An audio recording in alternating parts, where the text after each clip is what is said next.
हमारे चैनल में आपका बहुत बहुत स्वागत है। सभी को मेरा नमस्कार। राधे राधे। पुत्रदा एकादशी की आप सभी को बहुत बहुत शुभकामनाएं। सनातन धर्म में प्रत्येक व्रत और त्यौहार को बड़ी श्रद्धा के साथ मनाया जाता है। वहीं अगर बात करें, सावन का महीना चल रहा है जो भगवान भोलेनाथ का प्रिय महीना होता है। इस महीनों में हिंदुओं के कई प्रमुख व्रत व त्यौहार आते हैं। इस महीने में आने वाली एकादशी का विशेष महत्व होता है। सावन महीने के शुक्ल पक्ष में आने वाली एकादशी को पुत्रदा एकादशी के नाम से जाना जाता है। तो आइए पुत्रदा एकादशी व्रत कथा शुरू करते हैं। महाराज युधिष्ठिर ने पूछा, हे भगवान, आपने सफला एकादशी का महत्व बताकर बड़ी कृपा की। आप कृपा करके यह बतलाइए कि सावन में पड़ने वाली एकादशी का क्या नाम है, इसकी विधि क्या है और इसमें कौन से देवता का पूजन किया जाता है। भक्त वात्सल भगवान श्री कृष्ण बोले, हे राजन, इस एकादशी का नाम पुत्रदा एकादशी है। इसमें भी नारायण भगवान की पूजा की जाती है। इस चर और अचर में संसार में पुत्रदा एकादशी के व्रत के समान दूसरा कोई व्रत नहीं है। इसके पुष्प से मनुष्य तपस्वी, विद्वान और लक्ष्मीवान होता है। इसकी मैं एक कथा कहता हूँ, सो तुम ध्यानपूर्वक सुनो। भाद्रवती नामक नगर में सुकेतुमान नाम का एक राजा राज्य करता था। उसके कोई पुत्र नहीं था। उसकी स्त्री का नाम सेव्या था। वह निपुत्री होने के कारण सदैव चिंतित रहा करती थी। राजा के पितर भी रो रोकर पिंड लिया करते थे और राजा सोचा करते थे कि इसके बाद हमको कौन पिंड देगा।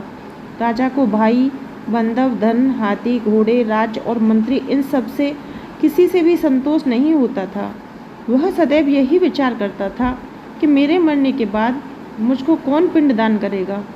बिना पुत्र के पितरों और देवताओं का ऋण मैं कैसे चुका सकूंगा।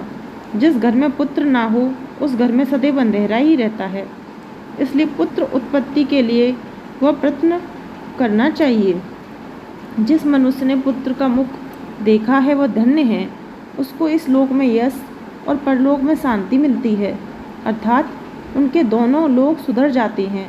पूर्व जन्म के कर्म से ही इस जन्म में पुत्र धन आदि प्राप्त होते हैं। राजा इसी प्रकार रात और दिन चिंता में लगा रहता था। एक समय तो राजा ने अपने शरीर को त्याग देने का निश्चय किया, परंतु आत्मघात को महान पाप समझकर उसने ऐसा नहीं किया। एक दिन राजा ऐसा विचार ही करता हुआ अपने घोड़े पर चढ़कर वन को चल दिया तथा पक्षियों और वृक्षों को देखने लगा। उसने देखा कि वन में मृग, सूअर, सिंह, बंदर, सर्प आदि सब भ्रमण कर रहे हैं। हाथी अपने बच्चों और हथनियों के बीच घूम रहा है। इस वन में कहीं तो गीदड़ अपने कर्कश स्वर में बोल रहे हैं, कहीं उल्लू ध्वनि कर रहे हैं। वन के दृश्यों को देखकर राजा सोच विचार में लग गया। इसी प्रकार आधा दिन बीत गया। वह सोचने लगा, मैंने कई यज्ञ किए, ब्राह्मणों को स्वादिष्ट भोजन से तृप्त किया, फिर भी मुझको दुख प्राप्त हुआ। क्यों? राजा प्यास के मारे अत्यंत दुखी हो गया और पानी की तलाश में इधर उधर फिरने लगा।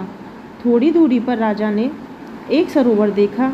उस सरोवर में कमल खिले थे तथा सारस, हंस, मगरमच्छ आदि विहार कर रहे थे।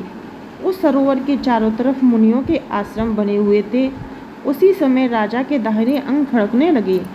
राजा शुभ सुकुन समझकर घोड़े से उतरकर मुनियों को दंडवत प्रणाम करके बैठ गया।